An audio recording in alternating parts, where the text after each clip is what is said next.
Et on l'entend. C'est très loin, on l'entend très très loin. C'est comme si c'était Méline, le beau de la Normandie. Là, elle est à Deauville, la musique. L'enceinte est à Deauville. Et le son, ça vient loin. Donc Stéphane, association créée en Normandie. À Paris. À Paris. Au début. Mais maintenant, vous êtes là. Maintenant, on est en Normandie. En fait, le siège social est à Paris. D'accord. Et notre refuge est en Normandie. D'accord. Donc vous vivez là, évidemment, j'imagine. Je vis à Paris. Ah, mais vous venez là de temps en temps. Exactement. Il vient souvent. Non, J'y comprends rien. En fait, ouais, Il vient on est sur souvent. Paris, mais en fait, on vient régulièrement toutes les semaines au refuge. Au refuge. Et on dort au refuge. Ah, Voilà. voilà. Avec tous les animaux et Exactement. compagnie. Alors, comment ça vous est venu? Comment on en vient à créer une association pour protéger les animaux? Qu'est-ce qui se passe? Ce qui s'est passé, c'est qu'à l'âge de 10 ans, j'ai vu un rat se faire tuer devant moi, volontairement, à coup de pied, à coup de poing. C'est le mec qui était vraiment déchaîné complètement sur l'animal. Et quand vous avez 10 ans, vous voyez cette souffrance, cette violence gratuite sur l'animal. On se dit, cet homme est capable de le faire sur un humain. C'est pas possible. Et progressivement, ça a fait le chemin. Et je me suis dit, le 23 décembre 92, je Oula, c'est défendrai... Et oui, c'était la veille de Noël. Et je me suis dit, je défendrai les animaux définitivement. Et j'ai trouvé ma vocation. Parce que sur Terre, on a chacun une vocation à faire. On a chacun une mission. La mienne, c'est de défendre les animaux. Je serais incapable de défendre des humains, même si j'ai été policier dans mon ancien travail. Mais voilà, les animaux, pour moi, c'est ma vie. Et je suis fait pour défendre les animaux. Et c'est vraiment devenu votre vie d'ailleurs, parce que vous le disiez, vous étiez policier. Oui. Et bon, et l'association ayant grandi, grossi et tout, Oui. vous vous y consacrez maintenant à 100%. Exactement. De votre temps. Je défends les animaux tous les jours. Et les chiens, les chats, les animaux de ferme, n'importe quel animal qui a besoin de nous, notamment des vaches qu'on a sauvées avec Oui, Annie, 2 vaches. qu'on a rachetées de l'abattoir. Ah, vous avez sauvé les vaches de l'abattoir. C'est ça Oui. qu'on voit peut-être Oui, oui. voilà, qu'on voit peut-être Oui, sur l'image, je ne sais pas. Marguerite. Et alors, qu'est-ce qui leur arrivait à celle-là? Ben, ce sont des vaches qui sont échappées de l'abattoir, qui ne voulaient pas mourir, qui ne voulaient pas finir dans un estomac d'un humain. Et en fait, tout simplement, elles sont parties, quoi. Elles ont arrivé à Ah, ils ont s'échapper senti du le coup venir, elles se sont dit, on y Ils sont va. pas bêtes. Exactement. Ah oui, Non, ils se sont sauvés. Hein. Ouais. Mais ils Pour les ont sortir du rattrapés. camion, ils sont obligés de les endormir, quoi, Oui, parce il a que fallu le les vétérinaire. endormir, ouais. Et Oui. grâce à ça, elles étaient plus consommables. Donc, elles ont eu la vie sauve. Voilà, on a eu 1 mois de répit pour pouvoir négocier, C'est pour ça. racheter les vaches. Et on a racheté 2 vaches. Et dans le lot, il y en a une qui était gestante. Donc, elle nous a fait un petit qu'on a appelé Valentine. Et elle est née D'accord. le 14 février. Ah là, l'année dernière. C'est Quelques mignon, années. hein. Ouais, Quelques une années. musique Ouais. là-dedans. D'accord, bah, Valentine, le 15 février, ça c'est logique finalement. Voilà. Bon, bah c'est bon, c'est formidable. On sauve des animaux et on Oui. donne la vie en plus à des animaux. C'est Exactement. merveilleux. Alors, Oui. comment ça se passe concrètement? C'est-à-dire que vous recevez quoi comme type d'appel? Comment est-ce qu'on vous contacte? Qu'est-ce qui se passe? Est-ce que, pour répondre à la question de notre téléspectateur tout à l'heure, est-ce que si on voit quelqu'un qui maltraite un animal, quel qu'il soit, un rat, un chien, un cochon d'Inde, un chat, qu'est-ce qu'on fait? On vous appelle, on vous contacte, comment on fait? Comment vous réagissez? On a besoin de comprendre un peu comment tout ça marche, parce que j'avoue que c'est un peu étonnant. D'accord. En fait, lorsque les auditeurs, téléspectateurs, les citoyens, vous êtes victimes on va le refaire, je vais recouper. On peut pas couper. Ah, D'accord. en direct, c'est compliqué en direct de couper. Ah, mais c'est pas grave, Stéphane. Reprends. En fait, voilà, lorsqu'on constate des faits de mauvais traitement sur un animal, ce qu'il faut faire, c'est d'abord avoir le réflexe de prendre une vidéo, de prendre des photos, de rassembler. Ah, mais alors ça, c'est pas un preuves. truc qu'on a tout de Oui, suite, il c'est nous faut pas des fait preuves, ça tout de suite. effectivement. Il faut des preuves. C'est très important, les preuves, puisque aujourd'hui, pour que la justice puisse bouger, intervenir, il faut des photos, il faut des vidéos, il faut des certificats vétérinaires, il faut récupérer les attestations du voisinage qui ont vu l'effet de mauvais traitement. Et il faut les adresser ensuite à une association de protection animale, près de son département. Ouais. Il y a bien un refuge et une SPA quelconque. Et cette association va directement saisir un enquêteur bénévole. Et l'enquêteur bénévole, c'est les yeux et les oreilles de l'association. Il va les constater, il va les vérifier. Si les faits sont avérés, on peut rentrer dans une voie à l'amiable pour régler la problématique du chien ou du chat, de l'animal qui est maltraité. Directement avec le maître en disant écoutez, vous voyez bien que vous n'aimez pas votre animal, Voilà. ça suffit. Exactement, oui, il suffit d'aller le voir. Ça marche parfois ou c'est des gens qui sont un peu, je dis n'importe quoi, qui sont un peu aveugles face à ce qu'ils sont ou comment ils se comportent? Alors en fait, il y a deux phases. En fait, il y a les personnes qui vont maltraiter l'animal involontairement, puisqu'ils ignoraient que le chien pouvait avoir froid dans sa niche dehors par un temps de moins 10 degrés. Il suffit de leur rappeler le bon sens que l'animal souffre aussi du froid. Il a froid aussi, c'est pas parce qu'il y a des poils qu'il a chaud. Exactement. Et cette personne va y remédier en disant je ne savais pas, excusez-moi, il va modifier son comportement. Il va améliorer les conditions d'accueil de son animal. Mais vous avez d'autres personnes qui, eux, disent moi, le chien, il est fait pour être dehors, c'est un chien de garde, je m'en fiche. Jamais ça changera. Ça ne change pas. Voilà. Et en ce cas-là, on dépose plainte directement dans un commissariat ou entre les mains du procureur, et on demande une saisie judiciaire de l'animal. C'est-à-dire que la loi nous autorise à prendre un animal avec l'autorisation du parquet, et on place l'animal dans un lieu de dépôt qu'on appelle un refuge ou une association. Mais comme vous, par exemple. Mais je vais poser une question qui fait un peu peur quand même. C'est que si moi, je vois un maître qui maltraite son chien ou son chat, si je dois faire tout ce process avant qu'on puisse sauver l'animal, il sera peut-être trop tard. Enfin, je ne veux pas faire le mauvais augure, mais ça fait un peu...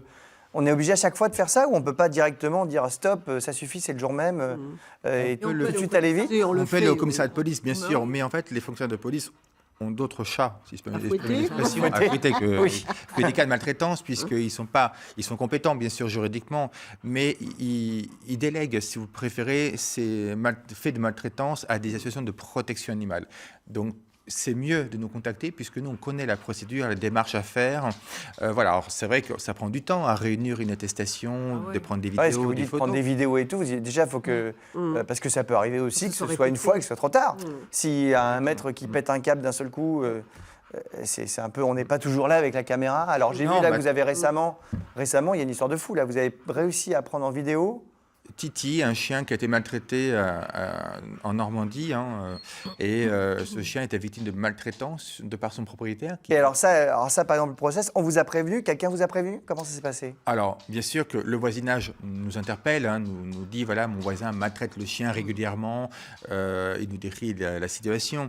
On envoie un enquêteur, l'enquêteur constate effectivement que le chien vit dehors jour et nuit, que l'animal n'a pas l'amour du foyer, et le maltraite. Donc, on arrive avec les enquêteurs à avoir les informations au moment où il passe à l'acte, au moment où l'animal est maltraité. Lorsqu'il rentre de son travail, par exemple, ça peut être un coup de pied au chien. Ça peut être après... Oui, donc là, vous aviez un enquêteur qui était là, qui était planqué comme un paparazzi, là, avec son téléphone en train de filmer le truc. À un moment donné, on est obligé de le faire, puisque il nous faut des éléments. Et ça a permis au tribunal de grande instance de Caen de saisir l'animal rapidement. C'est-à-dire le lendemain matin...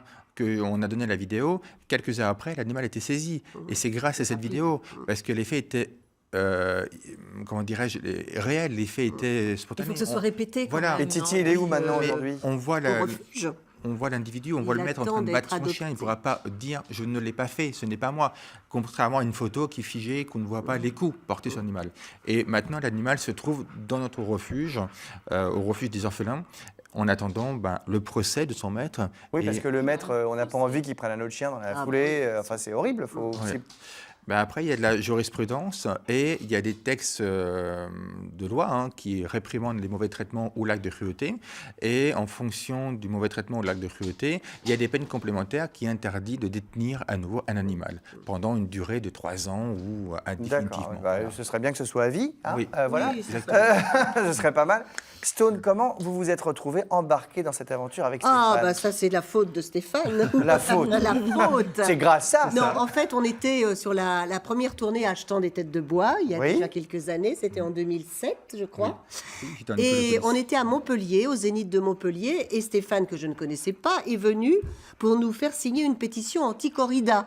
Parce qu'en plus, on s'occupe aussi de les chiens et les chats. Il y a tous les animaux, en fait. Donc moi, s'il est tombé pile sur moi, donc évidemment, on s'est déchaîné à faire signer toute la troupe, même ceux qui s'en foutaient ou qui même pro-corrida, on disait signe, les techniciens, les musiciens, tout le monde a signé. On s'est retrouvé avec une grosse, beaucoup de signatures. Il y a du monde sur H-Tendre. Oui, il y avait du monde. Et à partir de là, on ne s'est plus quitté.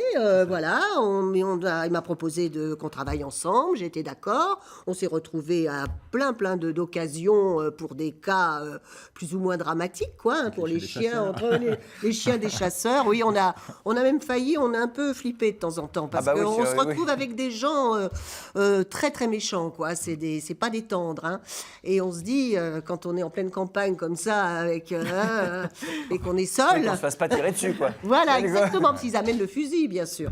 Et voilà, donc il y a eu différentes opérations action assez importante qu'on a menée. On fait aussi pour les moutons, pour les pigeons. Ah oui, il y a plein de choses à défendre. Hein. Donc voilà, on essaye de... Oui. Parce que les pigeons aussi sont tués en masse dans les villes. Par milliers, ils sont tués. Ils sont tués dans des façons horribles. Parce qu'en Leurs fait, ils se poumons reproduisent. éclatent.